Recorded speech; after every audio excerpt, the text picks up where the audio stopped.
안녕하십니까. 저는 엔테스사의 김덕진이라고 합니다.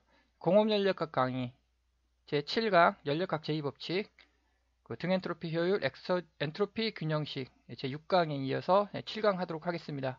강의 자료는 여기 사이트 가시면 PDF 강의 자료 다운로드 받으실 수 있습니다. 등엔트로피 효율 압축 또는 팽창 기기를 해석하는 겁니다. 압축 또는 팽창, 일이라는 거죠. 일에 관련된 기기를 해석하는 것이다. 그게 터빈, 압축기, 펌프. 여기에 이제 노즐이 들어갑니다. 노즐은 일은 아닌데 노즐 역시 계산은 할 수가 있습니다. 대부분 기기는 단열이다. 단열. 그래서 이제 가역 단열 과정이라고 하는 겁니다. 운동 에너지와 위치 에너지는 무시 가능하다. 일반적으로 무시 가능하다. 효율이라는 게 있는데 효율은 지금까지 앞에서 연력학 제1법칙적 효율, 열 효율이라고 하고 등 엔트로피 효율은 이건 연력학 제2법칙이죠. 이건 왜 엔트로피 자체가 연력학 제2법칙이니까 연력학 제2법칙적 효율인데 또 약간 다릅니다. 뒤에 뒷장에서 뒷페이지에 뒷 동영상에서 연력학 제2법칙적 효율을 좀 배우도록 하고 등 엔트로피 효율은 여기 압축기, 팽창기기 해석하는 것이다 라는 것을 좀 기억을 해주시고 등 엔트로피 효율, 등 엔트로피 가역 단열 과정이라는 겁니다.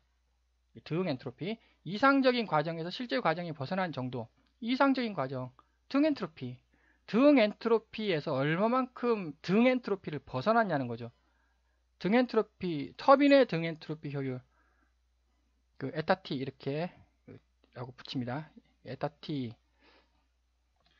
S라고 우선 S라는 말은 이제 등엔트로피다 라는 뜻이고 등엔트로피 과정의 출력 1분의 실제 과정에서의 출력률 기호는 이렇게 씁니다.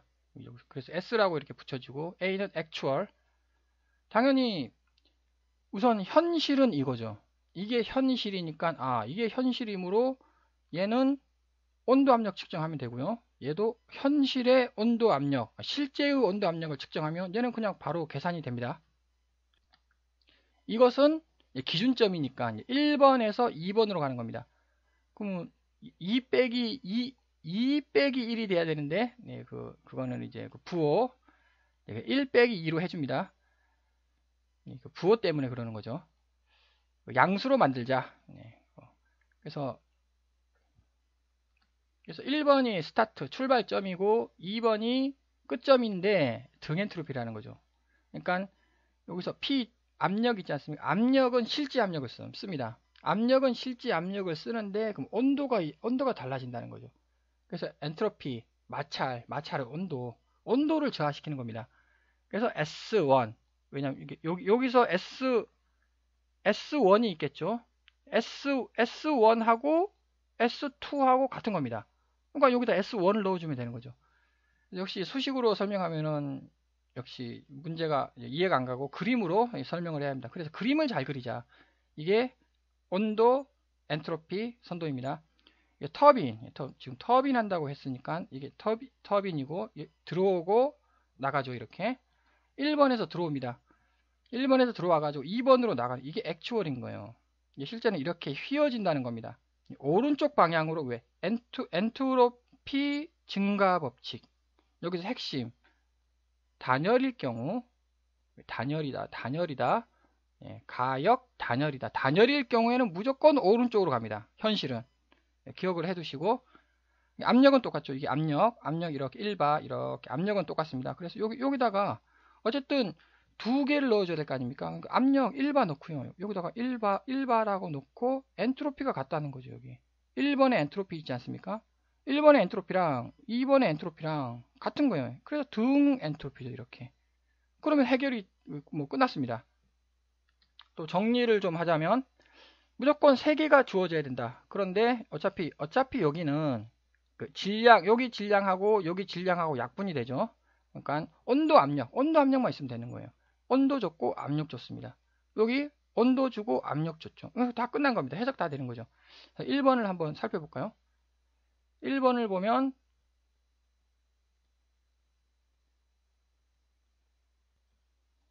온도 1100도, 압력 10. 온도 1100도 도씨, 압력 10바 1kg 이거 넣어주면 끝나는 거죠. 그래서 이거 계산을 하면은 다음과 같이 모든 것이 계산이 된다. 여기서 H는 CP 델타 T 하면 되고요. S는 이상기체이니까 이상기체 앞에서 이거네요. 이수식 이거죠. 이수식 이렇게 넣어주면 됩니다. 그렇게 하면 다음과 같이 계산이 다 되는 것이고 2번 여기는 571바 1바니까 여기다가 이거 계산할 때는 1바라고 넣어주면 되죠. 엔트로피는 뭐냐? 엔트로피는 1번하고 같은 거죠. 1번 상태의 엔트로피와 같다. 그럼 여기서 1번 상태 7.897입니다. 그러니까 여기도 7.897 넣어주면은 그 계산이 되는 겁니다. 수식으로 문제를 풀 경우에는 이렇게 가야 되니까 여기서 온도를 구해야 되지 않습니까? 그 온도를 구해야 되니까 좀 복잡합니다. 여기다가 이게 0이네요. 그러니까 온도 바로 나오겠네. 이거를 풀면 되는 것이고. 그래서 실제 일은 613.8이 나왔습니다. 근데 이제 이상적 100% 효율, 100% 효율일 경우에는 696.5가 나와야 한다는 거죠. 그러니까는 등 엔트로피 효율은 88.78% 이거 계산이 됩니다. 그 다음 스팀 터빈, 전기 터빈에서는 역시 마찬가지 무조건 두 개만 있으면 된다. 600도씨 100바. 그럼 여기 600도씨 여기 600도씨 100바 쭉 가면 이렇게 점이 찍힙니다. 점이 찍히면 다 계산이 된다. H 구하기, S 구하기. 이거는 여기서는 이상기체 상태 방정식으로서 내가 직접 풀어야 되는 것이고 여기서는 스팀 테이블, 전기 테이블로서 이 값들이 계산이 되는 거죠. 그래서 0.05바, 0.05바 쭉 0.05바가 여기 있네. 0.05 여기 있네요. 이렇게 가면은 여기 이렇게 찍히는 것이고 여기에다가 압력을 주고 온도 어디 갔냐? 무조건 압력과 온도니까 온도 어디 갔냐? 포화 상태예요. 포화 상태. 포화 상태이기 때문에 온도를 준들 아무런 의미가 없다. 이 포화 상태에 대해서는 용어 설명 시간에 6장 5강 용어 설명 시간에 제가 설명을 했고 이거 온도 줘봤자 아무런 의미가 없는 겁니다. 건도를 다른 거 하나를 줘야 된다는 거죠. 그래서 제가 88% 효율 등 엔트로피 효율이 88%다라고 이제 설명을 줬습니다. 그러면 이제 이거를 거꾸로 풀어야만 합니다. 이거를 풀면은 결국 그 건도가 0.8865가 나옵니다. 이렇게 되면 이제 해석이 다 된다는 거죠. 그러면 이제 전기가 1336이 나옵니다. 요금 여기서는 등 엔트로피일 경우 등 엔트로피죠. 이렇게 등 엔트로피. 역시 등 엔트로피 여기 6.901 여기 6.901 한 개 하고 압력 0.05 두 개가 좋기 때문에 무조건 풀어지는 겁니다. 얘는 그 스팀 테이블 사용해가지고 어떻게 해가지고 이제 풀어내야 된다는 거죠. 이 경우에는 이제 1518이 나온다는 겁니다. 1518 1336 이거의 차이가 88%라는 거죠. 역시 이것도 마찬가지 단열 과정이다. 단열이기 때문에 실제 현상은 오른쪽으로 간다. 이번에는 압축기 및 펌프의 등 엔트로피 효율을 한번 살펴보겠습니다. 앞에 거는 일을 생산하는 거예요. 일을 생산하죠. 얘는 일이 투입이 됩니다. 그러니까 앞에 거는 S분의 A였습니다. 근데 여기서는 A분의 S입니다. 이게 반대죠. 반대가 될 수밖에 없습니다. 그래서 이제 다음과 같이 이제 수식이 논리는 똑같다. 여기서 이제 여기 액추얼 요 실제 온도 실제 압력 넣으면 되고 여기는 실제 압력에다가 등 엔트로피를 넣으면 계산이 됩니다. 그래서 이제 이번에 압축기는 이렇게 가고 그래서 무조건 두 개. 이거 두 개 좋네요. 여기서도 두 개 좋습니다. 그럼 다 해석되는 겁니다. 1번 15도씨 1바 15도씨 1바를 주니까 엔탈피가 음수 10 엔트로피가 6.872 여기서 또 여기 15도씨인데 왜 음수 10이라고 계산을 하느냐. 그래서 제가 또 역시 앞에서 제가 설명드린 바와 같이 여기는 15도씨를 기준으로 25도씨를 기준으로 계산한 값입니다. 보통 표준에서는 25도씨를 기준으로 이제 계산을 하는 것 같은데 역시 0도씨가 편하지 않을까 싶습니다. 여하간 그 기준 온도, 레퍼런스 온도가 다른 것이 다 결국 정답이라는 거죠. 이거. 1번에서 2번 이렇게 갑니다. 역시 오른쪽으로 휘게 그려야 되는 거죠. 이렇게 가고. 그래서 압력이 10바라고 했으니까 그 다음에 320도씨에 10바 하면은 HS 다 구해집니다. 이상기체의 물성치 구하기. 그 다음에 이제 1번에서 S로 가는 거죠. 이렇게. 여기서 압력은 10바, 10바 이렇게 내려오면 여기 10바네요. 10바의 엔트로피는 6.87이에요. 여기죠. 6.872. 그럼 두 개요. 두 개죠. 두 개면 무조건 다 해결이 된다. 계산을 하니까 역시 여기서는 269, 여기서는 313. 음수라는 거 주의를 해 주시고, 그래서 여기다 대입을 하면은 그 등엔트로피 효율이 92.97%로 이제 나옵니다. 아니요. 86.03%로 이제 계산이 됩니다. 즉, 이 말이 무슨 말이냐? 86.03%라는 게 무슨 뜻일까? 뭐, 당연히 14% 정도 일을 생산 못했다는 거 아닙니까? 근데 또, 그럼 그 14% 어디로 갔냐는 거죠, 어디로. 그 14%의 그 에너지가 어디로 갔냐? 여기서부터 여기까지 온도가 올라가지 않았습니까? 이게 14%인 거예요. 그럼 왜 온도가 올라갔냐? 마찰, 오염 등등. 그 비가역성의 원인으로 인해 가지고 여기서부터 요만큼 온도가 상승을 했다라는 뜻입니다. 이제 그 펌프 액체의 경우 역시 이렇게 들어옵니다. 무조건 두 개만 있으면 된다. 여기 두 개. 건도가 0이고 두 개만 있습니다. 그럼 여기가 점이 찍힙니다. 실제는 모르네요. 이거 퍼센트지를 줬기 때문에 문제를 꼬았다는 뜻입니다. 여기서 하여튼 이렇게 왜 오른쪽으로 가기 때문에 무조건 오른쪽으로 간다. 그래서 이렇게 가는데 이제 문제를 꼬았습니다. 그렇다면은 이거를 먼저 구하는 거죠. 왜냐하면은 이거 100바를 줬으니까. 그래서 100바 이 라인 따라가면은 100바입니다. 100바의 등 엔트로피 이렇게, 이게 등 엔트로피의 100바 하면 점이 딱 찍힙니다. 점이 찍히면 모든 것은 다 해결된다. H 나오고 S 나오고 W는 10kg 줄 만큼 들어갔네요. 그러면은 거기에다가 이제 여기 효율 줬으니까 이 공식에다 대입하면 되는 거죠. 이렇게. 그럼 WA가 나옵니다. WA로부터 이제 H를 구해가지고 이제 막 복잡하게 상용 프로그램 활용하면은 이렇게 바로 효율 80%다. 바로 넣어주면 그냥 당연히 상용 프로그램이 알아서 계산을 해주죠. 그런데 이제 손으로 문제를 풀겠다. 그럼 거꾸로 막 찾아가야 됩니다. 그러니까 핵심은 이 문제를 찾아가는 방법론만 알고 있으면 문제를 푸는 범용 방법론을 이해해야 한다라는 것입니다. 제가 나름대로 본 동영상 하면 연력학 강의하면서 범용 방법론을 이제 설명은 하고는 있습니다. 그래서 다음과 같이 이렇게 그림이 그려지게 됩니다. 그 액체의 특징, 기체의 특징이 있고 액체의 특징, 이것은 기체의 특징이고 이것은 액체의 특징입니다. 액체 1kg이죠. 기체 1kg입니다. 기체 공기 1kg을 압축을 하기 위해서는 269가 필요한 거예요. 269. 뭐 실제.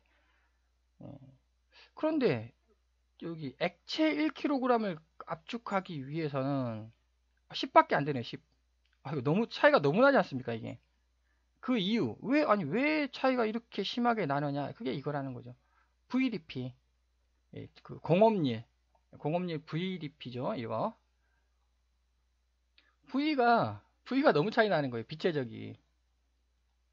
그리고 이제 액체의 경우 이렇게 WS는 이렇게 문제를 풀어라. 이제 공업률은 VDP죠. 근데 분명 제가 이 수식은 등 엔트로피일 때, 그 가역 과정일 때 쓰는 수식이고, 액체일 경우에 V는 차이 안 난다. 거의 차이 안 납니다. 그렇기 때문에 얘는 상수예요, 상수. 그러니까는 등 엔트로피 1은 이게 되는 겁니다. 이 수식을 써라. 액체일 경우. 또 액체의 특징, 압축에 따른 온도 변화는 미미하다. 이제 이것이 정확하게 계산한 겁니다. 한번 정확하게 지금 여기 압축이 0.05바가 100바로 압축이 됐으면 엄청나게 압축이 된 거죠. 이걸로 가면 온도가 32.9도 아닙니까? 33.8도, 0.9도, 1도씨밖에 상승을 안 하네요. 엄청나게 압축을 해도 1도씨밖에 상승을 안 한다. 여기는 1바죠. 1바를 10바로 압축을 했습니다. 아니 15도씨가 320도로 온도가 엄청나게 올라갑니다. 이것도 특징이고, 또 2번. 그럼 만약에 내가 팽창을 시키겠다. 그러면 팽창을 시키면 600도씨가 32.9도 엄청나게 온도가 떨어진다는 거죠. 팽창일 경우에는. 그래서 이 공기가 가스라는 게 압축 팽창이 이게 압력에 따라서 엄청 심하게 일어나는구나. 액체일 경우에는 이게 거의 안 일어나는구나 라는 걸 알 수 있습니다. 압축에 따른 비체적의 변화, 이게 매우 미미합니다. 비체적 한번 볼까요? 1번 비체적 0.001 01. 2번 여기 비체적 0.001. 이거나 같다는 거죠 지금. 그래서 얘가 상수다, 상수로 취급해라 라는 뜻입니다. 0.001, 0.001이지 않습니까? 압축하고, 그 다음에 3번 압축 투입률은 매우 작게 소모된다. 결국 여기 12.5, 12 투입, 12밖에 투입이 안 되는데 얘는 313이죠. 그래서 기체의 특징과 액체의 특징을 이해를 잘 해야 한다. 그 다음에 이제 보통 등 엔트로피 효율 씁니다. 이게 등 엔트로피 효율인데, 이제 압축기일 경우에는 제가 앞에서 설명했듯이 가역 등온 효율이 있다는 거죠. 가역 단열 효율을 등 엔트로피 효율이라고 그러고, 가역 등온 효율이 있죠. 가역 등온 효율은 제가 여기서 간단하게 아이소 써보려고, 등온 여기서 이렇게 내가 압축을 시키겠다. 원래 액추얼은 이거죠. 1번에서 2번으로 이렇게 가는 겁니다.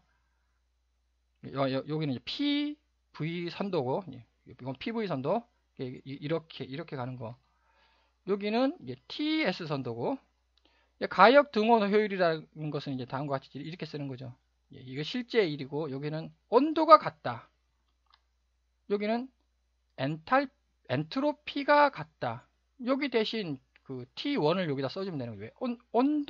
온도가 같다라고 했으니까.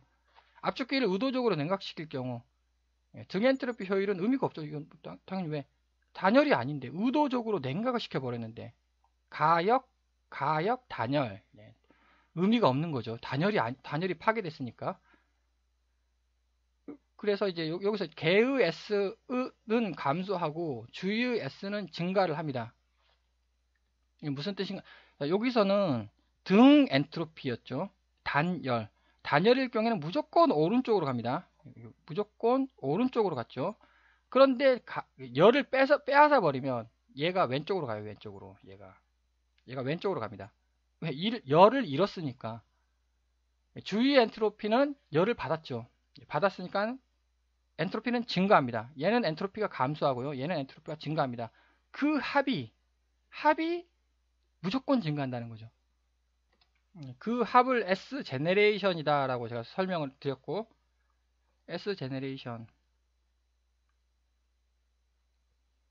여기서 S 제네레이션, 시스템과 주위의 합은 0보다 반드시 같거나 크다. 제네레이션.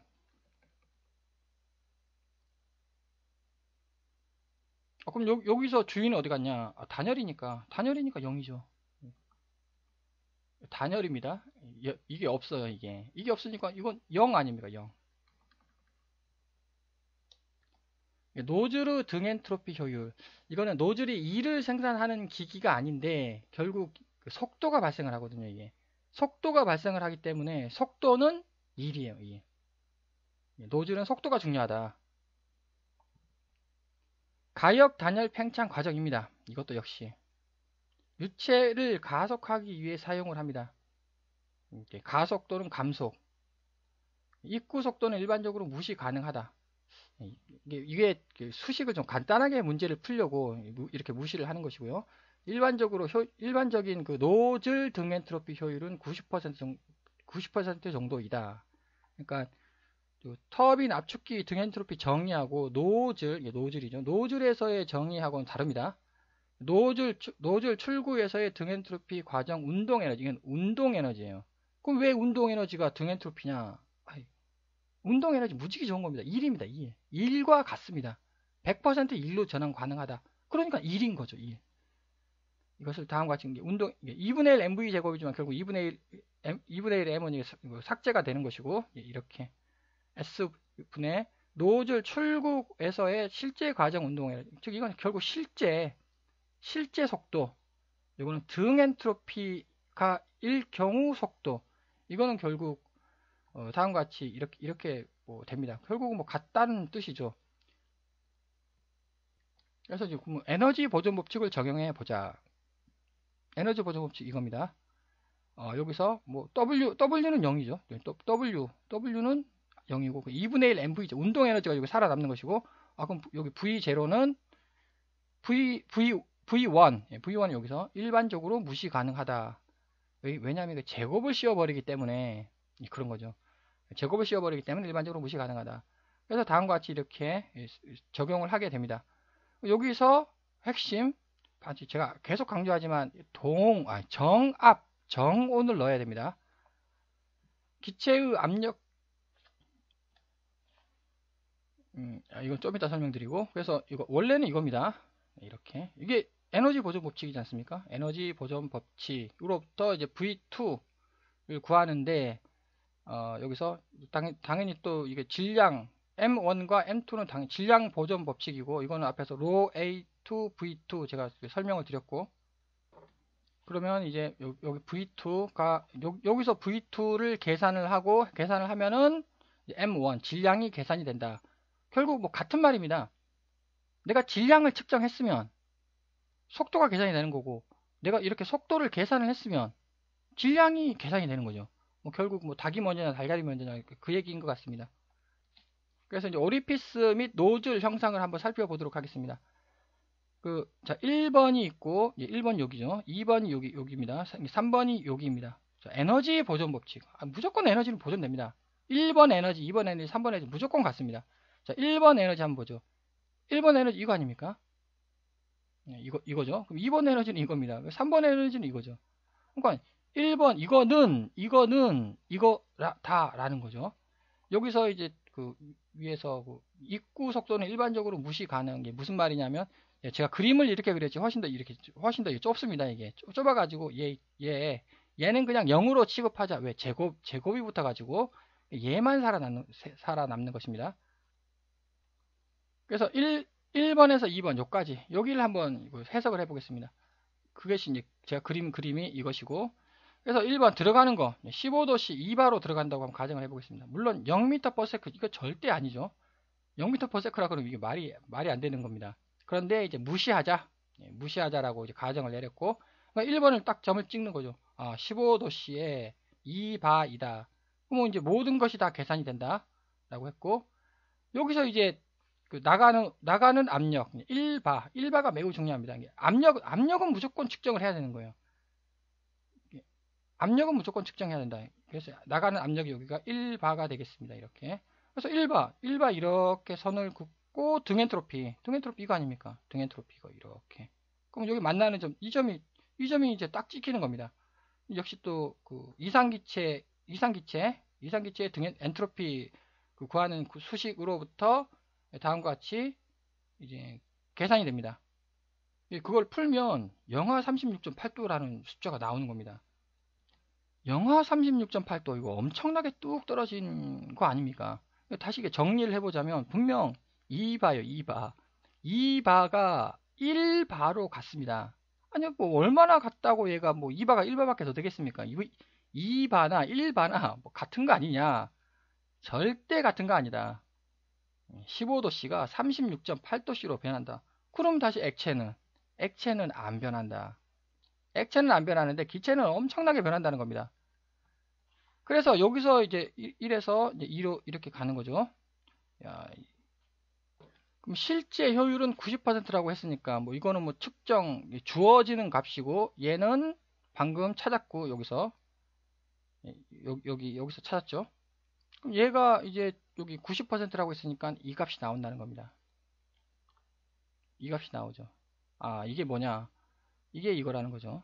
예, 이게 이거 1바 일단 1바 무조건 1바입니다. 1바인데 이제 계산을 하면 57.1 H가 57.1인 거예요. 그러면 이제 온도가 계산이 됩니다. 뭐 결국 핵심 그래서 계속 제가 강조하기를 이거 두 개 아닙니까? 두 개만 있으면 나머지 하나는 하여튼 무슨 수를 하든지 무조건 찾아지는 것입니다. 영하 31.6도인 겁니다. 그럼 또 이 두 개 온도를 비교해 봐야 되지 않겠습니까? 아, 이게 36.8도가 31.6도로 바뀐 겁니다. 온도가 올라가지 않았습니까? 이게 바로 마찰이 발생했다는 겁니다. 마찰은 무조건 온도를 상승시키는 겁니다. 안 좋다는 거죠. 그래서 31.6도씨가 정답, 현실이 되겠습니다. 그러니까 1번이 15도씨로 갔는데, 15도 갔습니다. 이거 2번, 여기서 영하 31.6도씨로 간다는 거죠. 이 말이 무슨 말이냐? 기체의 경우 압력차가 발생하여 팽창하면 급격히 온도가 강화된다, 떨어진다라는 말입니다. 노즐이 얼어서 깨질 수 있는지 주의해라. 이게 자꾸 노즐이 얼어가지고 깨진다는 거죠. 이런 거를 연력학적으로 뭐 쉽게 계산되니까 연력학적으로 파악을 해가지고 뭐 거기 매우 조심해야 한다. 그럼 또다시 2번에서 3번으로 한번 가보겠습니다. 2번에서 3번 역시 효율이 90%라고 가정을 하면 결국 1번이 이렇게 가고요. 이렇게 가서 결국 이렇게 가지 않겠습니까? 뜻이 무슨 말이냐면 여기서 또 등 엔트로피 이렇게 이게 등 엔트로피이고 똑같은 논리를 적용을 해서 90% 결국 3번 여기에 찍힌다는 겁니다. 아, 이게 무슨 뜻인가? 온도는 절대 안 변합니다. 온도는 1번의 온도하고 3번의 온도하고 절대 안 변하죠. 같습니다. 왜 같냐? 에너지 보존 법칙. 결국 얘하고 같아야 되는 거 아닙니까? 속도, 여기 속도랑 제거되죠. 그러면 H1하고 H3하고 같다는 거 아닙니까? 그 아이디얼 가스 이상기체는 H는 온도만의 함수이다. 온도가 같다라는 거죠. 결국 정확히 1번의 온도랑 3번의 온도랑 같다. 그럼 뭔가가 나빠져야 될 거 아닙니까? 그게 현실이니까 뭔가가 나빠져야 됩니다. 압력이 떨어졌다는 거죠. 이게 압력이 3번의 압력 뭐 한 조금 떨어지지 않았습니까? 이것이 바로 엔트로피 손실을 발생시켰다. 그래서 이제 또 전압 정온 이렇게 1번에서 3번으로 제가 직선을 쫙 하나 그었습니다. 이렇게 그으면 안 된다는 겁니다. 이렇게 그으면 전압 전온 속도가 0이다 라는 가정에 푸는 거고, 실제는 이거라는 거, 이렇게 간다는 거 좀 주의를 해주시고, 이상기체 해석하는 것이다. 단면적이 동일하냐 단면적이 변하냐에 따라 가지고 이제 막 온도가 막 급감을 한다. 과정 중 엔탈피 및 속도의 변화가 어떻게 될 것인가, 이거죠. 이게 과정 중간에 이렇게 간다는 겁니다. 근데 사실 연력학은 이거 중간 이거는 의미가 없다라고 했습니다. 연력학은. 근데 이제 유체역학 뭐 등등 전산 연력학, 전산 유체역학은 당연히 중간 다 파악을 해야 되는 것입니다. 처음과 끝, 지금 배우는 과정, 연력학을 배우는 과정에서는 처음과 끝만 이해하면 됩니다. 그런데 이제 내가 실무자분은 중간 변화 과정까지 다 이해를 해야 된다는 것이죠. 질량 보존 법칙 무조건 성립합니다. 에너지 보존 법칙 무조건 성립합니다. 처음과 끝이든지 중간 변화 변화 과정 중이든지 무조건 성립을 한다. 단열이 되면은 단열이다. 무조건 엔트로피 증가합니다. 즉 노즐에 단열을 씌웠다. 무조건 오른쪽으로 간다는 겁니다. 앞에서 마찬가지 무조건 오른쪽으로 가죠. 단열이니까. 네, 그 다음 팽창 밸브. 노즐하고 팽창 밸브하고는 다릅니다. 압력을 떨어뜨리는 기기, 출구 압력은 정의됨. 오리피스 노즐이라는 것은 유체를 가속하기 위해서 사용하는 것이고, 이 유체의 가속은 결국 질량을 측정하기 위해서, 질량을 측정하기 위해서 가능한 한 정밀하게, 엄청 정밀하게 만들어야 됩니다. 손실이 가능한 한 없도록. 그래서 가능한 한 영향을 안 주고 질량을 측정하려고 엄청 노력을 하는 것이고, 엄청 비쌉니다. 뭐 한 개에 3천만 원? 이게 발전소에 들어가는 거 5천만 원 이럽니다. 발전소에 들어가는 노즐. 근데 팽창 밸브는 아무런 의미 없어요. 그냥 무조건 압력을 떨어뜨린다. 압력을 떨어뜨린다. 아, 손실이 크게 발생하겠구나 라는 걸 이해할 수 있습니다. 뭐 손실이 크게 발생을 해도 하여튼 에너지 보존 법칙은 무조건 성립하니까 1번하고 2번은 무조건 이렇게 성립이 되고, 뭐 중간 과정 해석할 필요 전혀 없습니다. 무조건 압력만 떨어뜨리면 되는데, 얘는 중간 과정이 가능한 한 손실이 전혀 없도록, 얘가 이쪽으로 가능한 한 오도록, 손실이 없도록 엄청나게 노력을 정밀하게 가공을 해야 되는 것이고, 그래서 1번하고 3번 400도씨에 500바다 40도씨에 500바 이렇게 하면 점이 하나 딱 찍힙니다. 2번 10바다 이거 하나 없네요. 이거 하나 어디 갔습니까? 에너지 보존 법칙. 하여튼 무조건 두 개를 찾아라. 에너지 보존 법칙이라는 거죠. 이 에너지 보존 법칙에서 어차피 얘랑 같죠. 단면적이 같으니까 서거든. 그치, 무슨 말이냐? H3은 여기에 엔탈피는 여기 엔탈피랑 같다는 겁니다. 즉 그래서 여기 보시면 3198.3 3198.3 이것이 주어진 거 이렇게. 그래서 이것을 등 엔탈피 과정이다 라고 합니다. 등 엔탈피 등 엔탈피 과정으로 1번에서 3번으로 쭉 갑니다. 팽창 밸브 효율에 전혀 관심 없습니다. 효율 이렇게 해보니까 엄청나게 효율이 떨어지는데, 효율에는 전혀 관심 없다. 압력만 떨어뜨리면 되는 거예요, 무조건. 그리고 원래 또 실제적으로 이렇게 떨어지겠죠, 이렇게 원래. 왜냐면 이게 정온 정압 이렇게 떨어져서 이렇게 가는데, 이거 역시 관심 없다. 무조건 3번만 가면 된다. 근데 여기서는 엄청나게 중요하다. 엔트로피 균형식, 질량 보존식, 에너지 보존식, 엔트로피 균형식입니다. 보존식이 절대 아닙니다. 제너레이션, 발생이 된다는 뜻입니다. 일, 속도, 에너지, 위치 에너지의 엔트로피는 0입니다. 그러니까 그 엔트로피 균형식에서 일 전혀 고려할 필요 없습니다. 속도 에너지 전혀 고려할 필요 없고, 위치 에너지 전혀 고려할 필요 없습니다. 왜? 방향성이 100%이기 때문에 이건 엔트로피가 0인 겁니다. 그 엔트로피 전달, 열 전달에 의해서 엔트로피가 전달이 되고, 유체 질량 유동에 의해서 엔트로피가 전달이 됩니다. 오히려 에너지 보존 법칙, 에너지 보존 법칙은 일, 속도, 위치 다 고려해야 되는데, 이것만 고려하면 된다. 열 전달과 유체 이 두 개만 생각하면 된다. 그래서 결국은 뜻은 이겁니다. 이건 앞에서 제가 많이 설명을 했고, 설명을 하자면 이게 발생량이 있다는 거죠. 이게 0이 아니라는 겁니다. 보존이 안 된다는 겁니다. 그래서 균형식, 이것 때문에 균형식이 됩니다. 그래서 이것은 이제 유체 컨트롤 볼륨의 시간에 따른 S 변화량 이거죠. 컨트롤 볼륨 내부에서 시간에 따른 S 변화량, 물질입니다. 물질. 컨트롤 서페이스 물질 입출에 따른 S 변화량, 물질의 입출, 여기 뚫지 않았으니까 물질이, 여기에 S, 이건 더하기가 되겠죠. 얘는 빼기가 됩니다. 물질, 그래서 파란색이 물질이에요. 물질의 변화에 따른 엔트로피 변화량이죠. 거기에 더하기 컨트롤 열 전달을 해줘야, 필히 열 전달을 해줘야 된다. 여기 열 전달이 있지 않습니까? 여기 컨트롤 서페이스 여기에 열 전달에 의한 그 엔트로피 변화량을 필히 고려를 해줘야 된다. 그래서 엔트로피의 변화, 첫 번째 열 전달에 의한 엔트로피 변화가 있고, 두 번째 유체 질량 유동에 의한 엔트로피 변화가 있고, 변화, 발생하고 변화하고는 다릅니다. 지금 변화를 지금 얘기하고 있고, 이 정의이지 않습니까? 엔트로피 변화의 변화량의 정의 이렇게 되고요. 열을 받으면 엔트로피가 증가한다. 열을 방출하면 엔트로피가 감소한다. 엔트로피 감소. 고립계에서 총 엔트로피는 증가한다입니다. 그렇죠. T는 무조건 양수입니다. 그러니까 엔트로피 변화의 부호는 이거가 결정한다는 거예요. 열을 받았냐, 열을 내가 줬냐에 따라 가지고 결정이 되는 겁니다.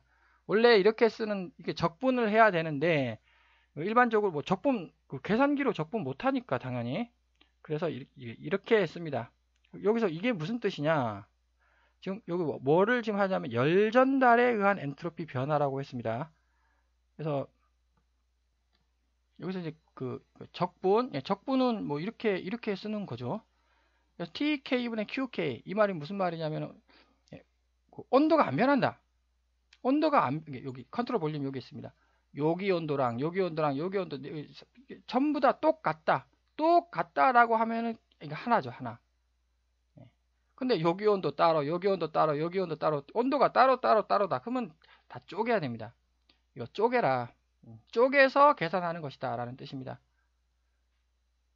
QK 부호에 주의해라. 내가 해석하는 위치에서의 입장. 그리고 TK 내가 해석하는 위치의 온도. 무슨 말이냐면 내가 지금 무엇을 해석할 거냐는 거죠. 내가 지금 물 유체를 해석할 거냐 아니면은 외기를 해석할 거냐. 내가 해석하고자 하는 그것의 열전달, 그것의 그 온도라는 겁니다. 그래서 여기서 이제 즉 유체의 입장 이렇게 한번 이렇게 제가 컨트롤 볼륨을 하나 만들었습니다.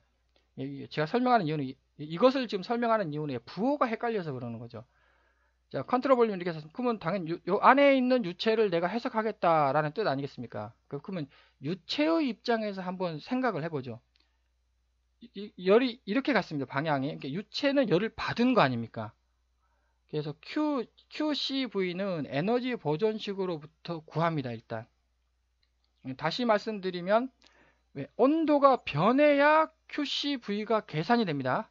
흰 리저버는 온도가 안 변하기 때문에 QCV는 유체에서 구해야 한다는 것입니다.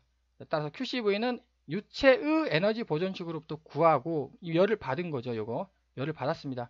그러니까는 또 유체의 온도는 내부는 TCV이고 요 밖에는 여기 들어오는 온도는 TI요고 나가는 온도는 요 T 이거죠. 그러면 이제 그 경계면 안쪽의 입장이 있다는 거죠. 여기 경계면 여기 안쪽이 있지 않습니까? 안쪽의 입장. 경계면 안쪽 경계 열을 준 거죠. 여기 유체는 유체의 입장에서는 열을 받았고 경계면 안쪽의 입장에서는 열을 준 겁니다. 그래서 열을 방출하였다. 음수가 붙는다는 거죠, 얘가. 그럼 경계면 안쪽의 온도는 T 바운더리 1, 바운더리 2, 바운더리 3 이렇게 1, 2, 3, 4. 그러면 또 경계면 바깥쪽의 입장이 또 있겠죠. 경계면 밖에 여기 바깥에 이거는 또 열을 받았습니다. 요거랑 반대가 되겠죠, 이렇게. 이걸 양수라는 겁니다. 그러면 경계면 바깥의 온도는 똑같은 겁니다. 왜? 사과를 딱 쪼갭니다. 사과를 쪼개면 쪼갠 단면 있지 않겠습니까? 그 왼쪽 오른쪽 똑같죠, 온도는 똑같다는 겁니다.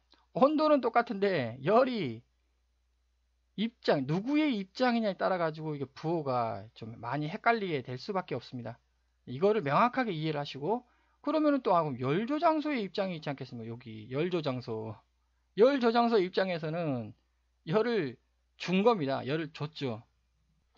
그래서 부호가 많이 헷갈립니다. 여기는 음수, 여기는 양수, 여기는 음수, 여기는 양수.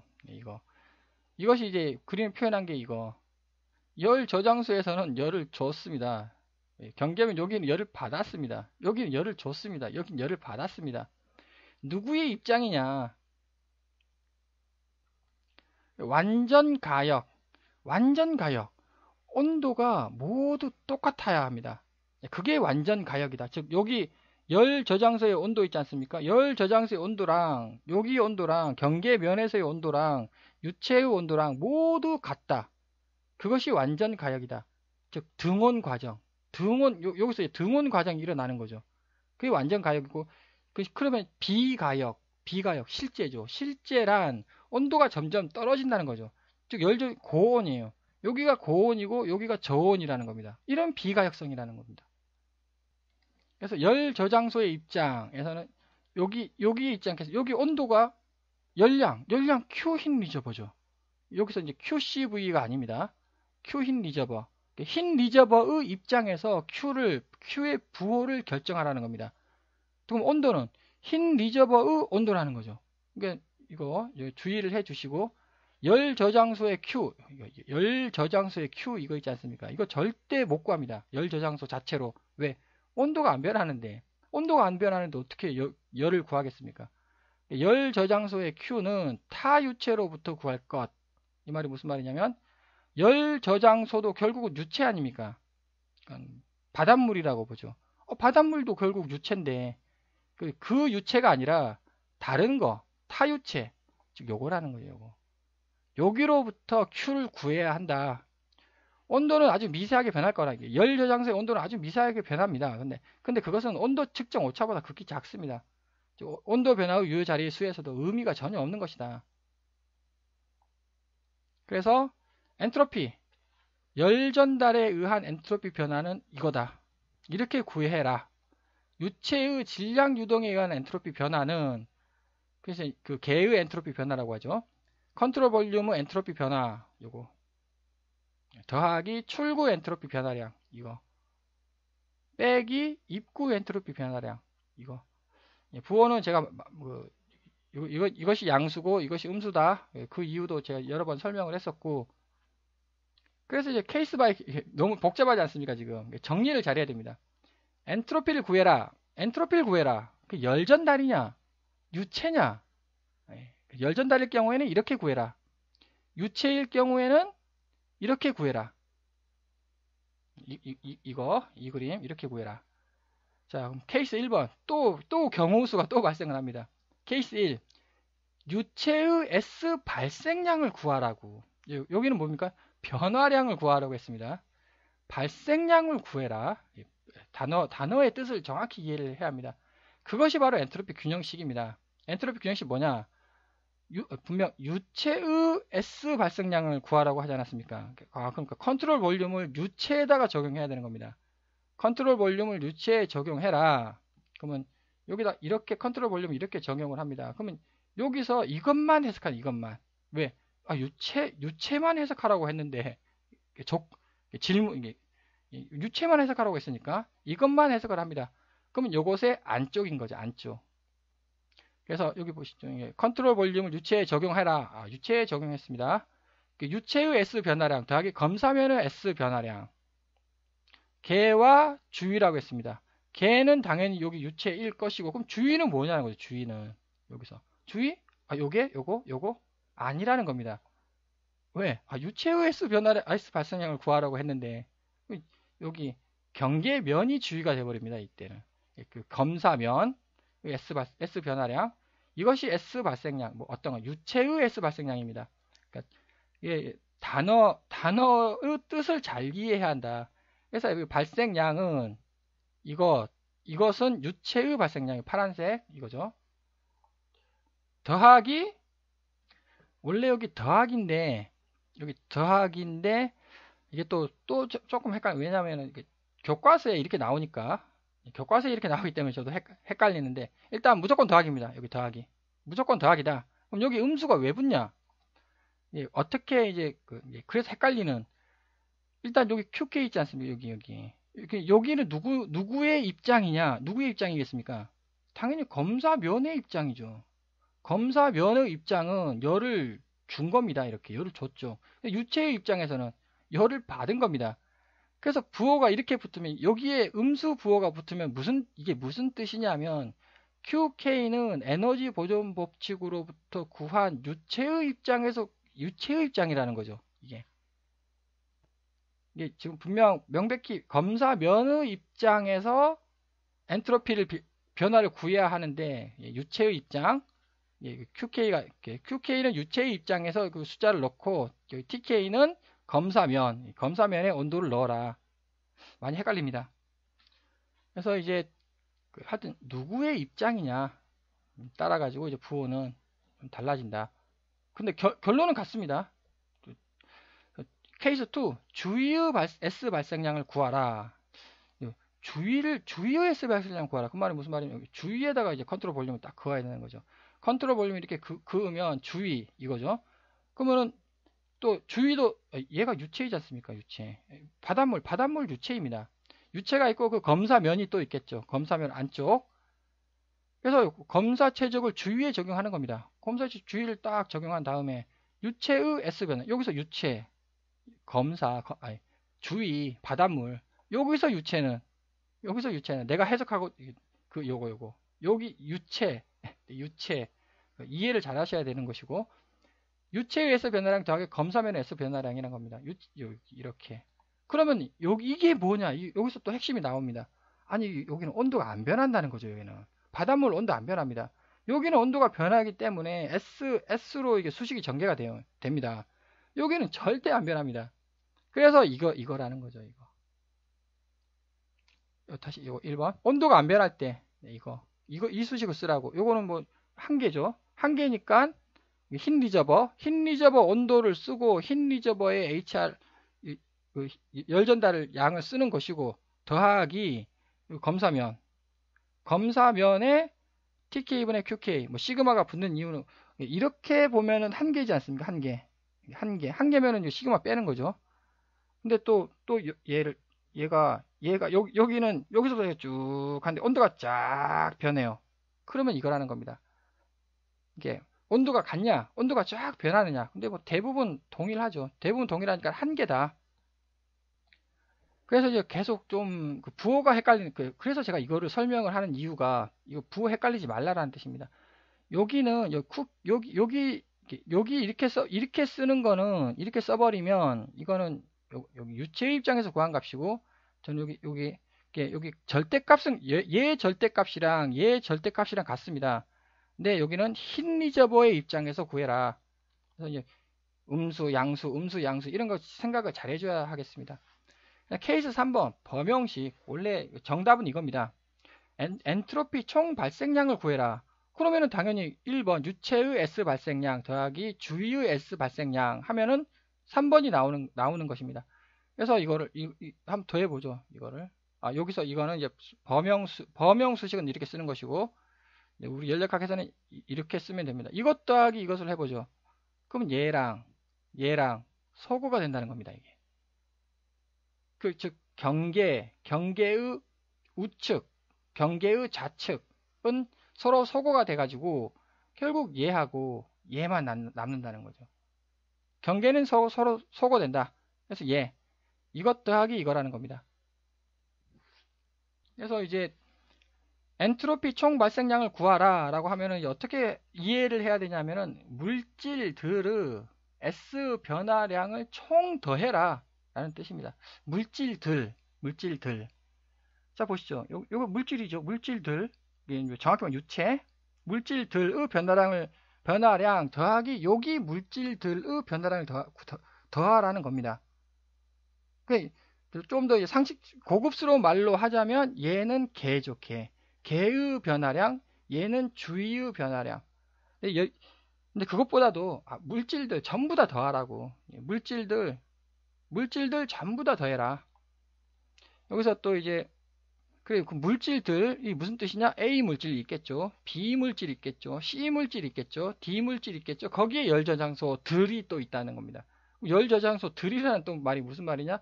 여기에 열저장소가 있을 수도 있고 여기에 또 열저장소가 있을 수도 있는 거죠. 그래서 여기서 시그마가 붙습니다. 또 계속 점점 복잡해지는데 그러나 복잡해지더라도 원리만 정확히 이해하고 있으면 이거 뭐 당연한 수식이 된다는 것입니다. 열 저장소 자, 그러면 단열 과정이다 라고 한다면 여기 Q가 없다는 이게 없다는 뜻 아닙니까? 이게 크면은 이게 없는 거죠. 당연히 이렇게. 그럼 얘가 0이라는 뜻입니다. 단열 과정이구나. 그래서 이것이 범용 수식이다. 밀폐기에 적용시켜보자. 밀폐기라고 했으니까 얘는 사라지는 거죠. 얘 사라지니까 얘가 이렇게 되고 얘가 이렇게 되고 그럼 또 얘는 또 시그마를 썼다고 얘는 또 왜 이렇게 썼냐? 한계. 당연히 이건 이렇게 썼다라는 뜻은 흰 리저버는 한 개다. 이렇게 쓴 거는 당연히 범용 수식. 흰 리저버가 몇 개 있는지 모르겠다. 이거 1초당 변화를 해석하는 것이고, 이건 좀 초죠. 1초. 양변에 델타 t를 곱하면 됩니다. 그러니까 결국 그 델타 t 시간 동안에 스타트, 엔드 시간 동안에 변화 발생량은 이것이 된다. 열 저장소, 유체의 온도 변화가 없거나 미미한 경우를 열 저장소라고 부릅니다. 제가 저번에 설명했듯이 앞 동영상에서 설명했듯이 TV가 있다. 방 안에 온도는 열 저장소다. 상대적으로 정상 단일계 유동을 했을 때 정상 상태라고 했으니까 얘가 0이 되는 것이고, 단일이라고 했으니까 한 개만 존재하는 거죠. 이거 많이 복잡한 것 같은데 복잡한 건 전혀 없습니다. 딱 하나만 주의하시면 됩니다. 그 하나가 이거라는 거. 제가 누구의 관점이냐, 누구의 관점인지를 이해를 잘해야 된다라는 것입니다. 그러면 이번에 예제를 한번 풀어보도록 하겠습니다. 결국 질량 보존 법칙, 에너지 보존 법칙, 엔트로피 증가 법칙, 수식으로 정리하면 이거. 보면 수식의 형태가 이제 매우 유사하다는 것을 좀 이해를 할 수 있습니다. 다음과 같은 철판이 이렇게 있습니다. 철판이 이렇게 있고요. 철판입니다. 열 전달량은 100kW이다. 즉 여기서 뭐 뜨거운 것이 이쪽으로 뜨거운 것이 있습니다. 그럼 철판을 갖다 대면은 당연히 온도가 이렇게 오다가 철판에 열을 가하고 여기도 이제 50도씨다라고 가정을 해보겠습니다. 열 전달은 여기서 이렇게 일어나는 겁니다. 여기는 흰 리저버고 A 흰 리저버, 여기는 B 흰 리저버. 엔트로피 발생량을 구하시오라고 했습니다. 엔트로피 발생량을 구하시오. 이게 무슨 뜻일까? 앞에서 제가 설명을, 이게 열 전달에 의한 엔트로피 변화가 있고 유동에 의한 변화가 있고 유체의 S 발생량, 주위의 S 발생량, 총 엔트로피 발생량이 있고 총 5가지가 있는데 이거 그 단어 정의를 잘 이해해야 한다. 어느 곳의 발생량을 구하라는 말이냐? 애매하죠? 애매하니까 일단 다 구해 보겠습니다. 다 구해 보자. 질량 보존 법칙, 밀폐계이다. 밀폐계니까 뭐 질량은 고려할 필요 전혀 없는 것이고, 연력학 제1법칙을 에너지 보존 법칙을 한번 적용해 보겠습니다. 에너지 보존 법칙. 일단 W는 0입니다. W는 0이죠. 그 다음 뭐 이건 밀폐계니까 얘네들은 없는 것이고 정상 상태입니다. 이게 또 시간에 따라서 변하지 않는다. 시간에 따라서 변하지 않는 지금 조건입니다. 위치가 변하는 거죠. 위치가 변했습니다. 지금. 그럼 위치 이거 아니냐? 근데 또 질량 유동이 없습니다. 질량 유동이 없기 때문에 얘는 0이고 시간에 따라서 변하지 않기 때문에 얘는 0이고, 그럼 Q 닷은 이게 다 0이지 않습니까? 지금 다 0이면 Q 닷은 0이다? 아니 분명 열 전달량은 100kW라고 했는데 Q가 100이라고 했는데 어떻게 0이 되느냐? 시그마죠. 시그마 Q. Q가 두 개가 있습니다. 여기서 이게 바운더리를 뚫는 거, 여기서 들어가죠. 열이 들어가지 않습니까? 여기 철판 여기서 또 나와요. 이게 열이 나옵니다. 100kW 들어가가지고 100kW 나오는 거예요. 그 두 개의 합은 0이죠. 0이라는 겁니다. 이게 다시 부호를 조심해라. 얘는 들어가는 Q고 얘는 나오는 Q예요. 그래서 계속 제가 부호 조심하라. 앞에서도 계속 이거 이해 잘해야 된다라는 뜻입니다. 그래서 연력학 제2법칙 이거를 적용해 보겠습니다. 일단 정상 상태다. 정상 상태 이거 없죠. 0입니다. 질량 유동, 유체의 유동에 의한 거 없습니다. 0이죠. 따라서 뭐만 있느냐? 열 전달만 있는 거예요. 열만 이동하는 겁니다. 열만 이동한다. 눈에 안 보입니다. 눈에 안 보이는 열만 이동하는 거예요. 그게 몇 개 있느냐? 2개 있다는 거죠. 2개. 그래서 시그마가 된다는 뜻입니다. 왼쪽에 하나, 오른쪽에 하나. 그래서 이거라는 거죠. 왼쪽에 하나, 오른쪽에 하나. A.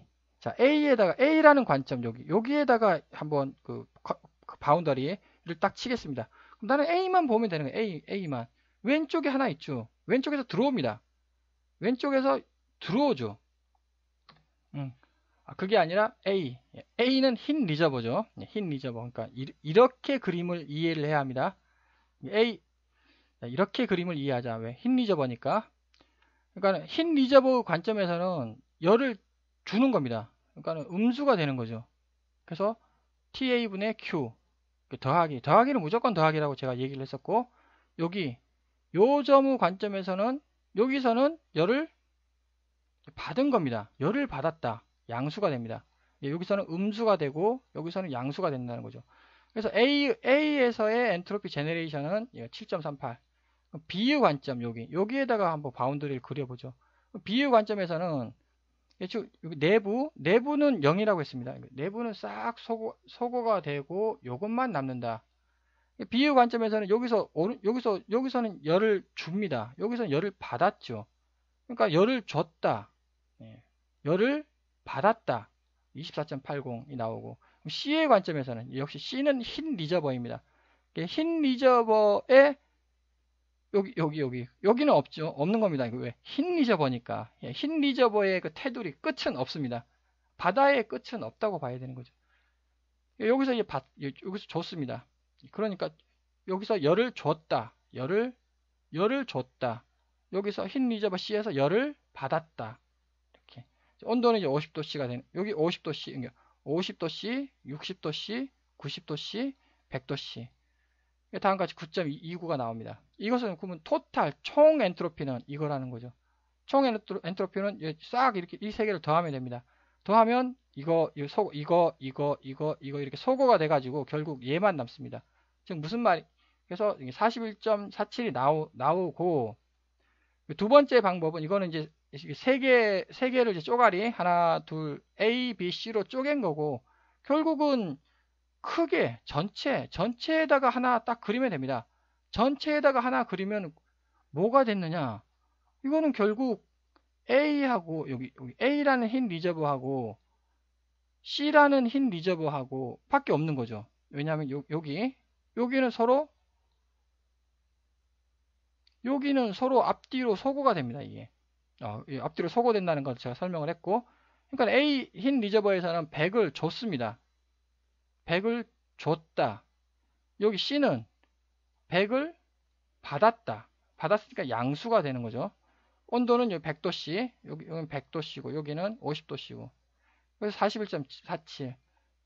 즉, 방법은 두 가지입니다. 이렇게 각각 이렇게 쪼개가지고 그 계산을 해도 되고, 아니면 전체를 한꺼번에 계산해도 되고.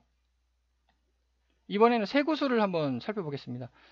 쇠구슬이 철이 200도씨짜리 10kg이었습니다. 비열은 0.45라고 가정을 했고, 이걸 호수에다 던졌습니다. 15도씨가 됐답니다. 엔트로피 변화량을 구하시오. 여기는 또 엔트로피 변화량을 구하라고 또 얘기를 했네요. 참 애매한. 엔트로피 발생량을 구하시오. 엔트로피 변화량을 구하시오. 일단 구분 잘하고, 여하간 저는 변화량, 발생량 둘 다 구해 보도록 하겠습니다. 질량 보존 법칙 적용해라. 밀폐계 2다. 질량은 변하지 않는다. 연력학 제1법칙을 적용해라. W는 0, 1은 0이고요. 비정상 상태죠. 왜? 시간에 따라 가지고 변하지 않습니까, 이게? 근데 시간에 따라서 변하는 건 전혀 관심 없고, 스타트 시간과 엔드 시간만 우리는 연력학은 관심이 있습니다. 그래서 이게 연력학 제1법칙인 거죠. 내부 에너지, 밀폐계니까 내부 에너지를 쓰고, 내부 에너지 쓰면 M 이거죠. 이렇게 됩니다. 스타트하고 엔드만 우리는 관심이 있는 겁니다. 스타트 200도씨짜리였지 않습니까? 200도씨짜리가 결국 엔드는 15도씨로 변할 수밖에 없는 거죠. 그러니까 여기다가 200 빼기 15 하면은 이제 823.55가 이렇게 나옵니다. 여기서 이제 주의할 점은 이 값은 A의 관점인 거예요. 그럼 B의 관점은 이게 부호가 바뀐다는 겁니다. 그래서 A번 A의 그 엔트로피 변화량은 뭐 다음과 같습니다. 이거는 저 앞에서 그 고체의 엔트로피 변화량 구하는 공식을 적용을 해서 하면은 이렇게 나옵니다.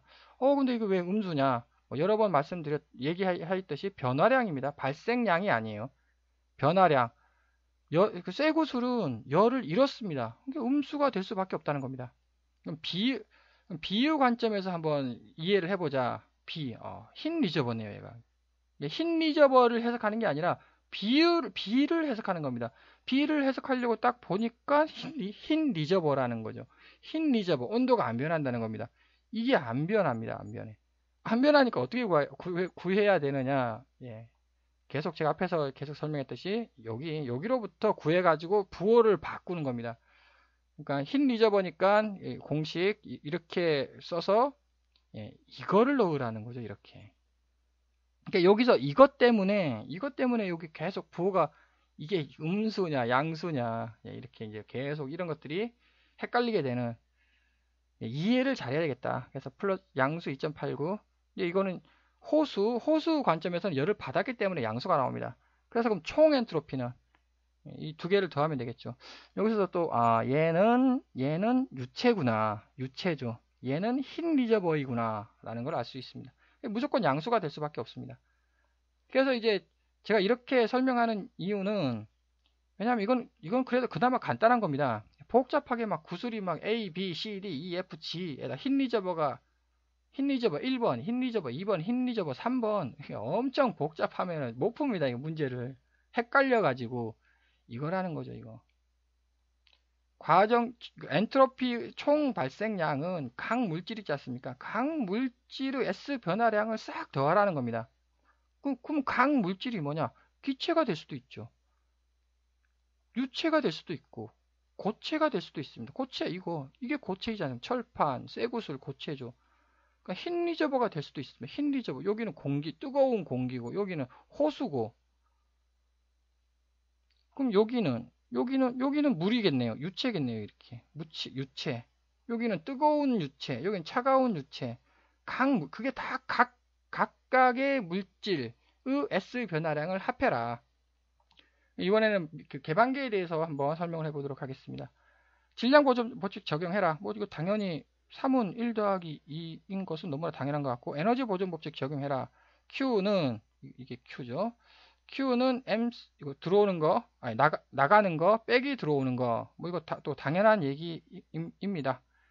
그러면 Q가 바로 구해집니다. 그럼 총 엔트로피 발생량을 구하시오. 총 엔트로피, 물질들, 각 물질과 유체들. 하니까 여기 워터가 있죠. 여기 에어가 있습니다. 워터는 유동을 하네요. 유동. 움직임 이거네요. 이거. 물질. 온도가 정확히 말하면 온도가 변한다는 뜻입니다. 이거죠. 이렇게. 이렇게 해서 이제 이거는 구하면 되는 것이고 그다음에 흰 리저버는 또 이거죠.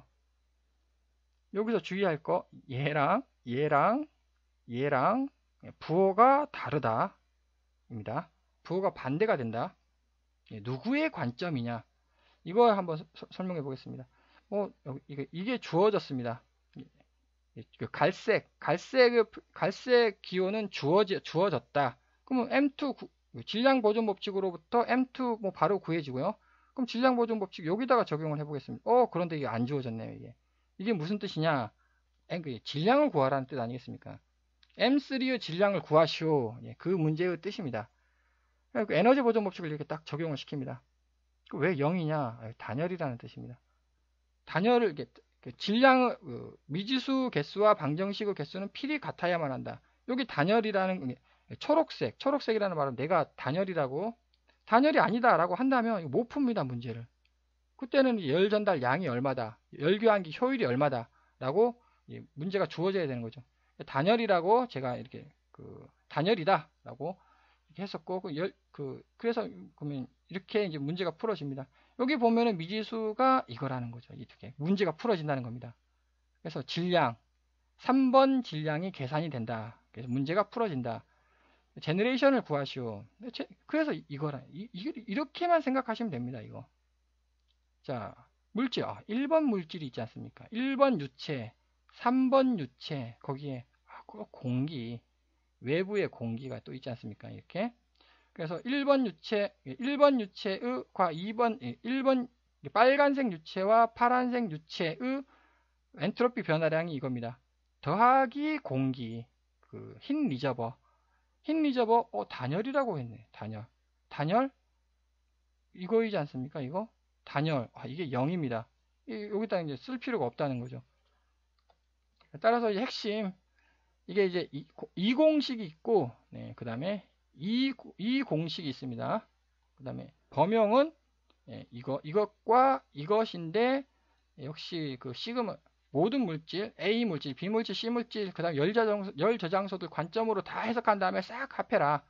거기에 이제 여기 이거 누구의 관점이냐에 따라 가지고 부호가 바뀐다라는 것과 범용 이렇게 범용 그 접근법을 익히면 다 똑같습니다. 모든 게 다 여기서 범용 접근법으로 범용 접근법과 문제 푸는 방법론이 다 똑같기 때문에 어, 이것을 익히시면 아마 그 엔트로피가 뭐냐, 엔트로피 계산에 대해서는 범용적으로 접근할 수 있지 않을까 싶습니다.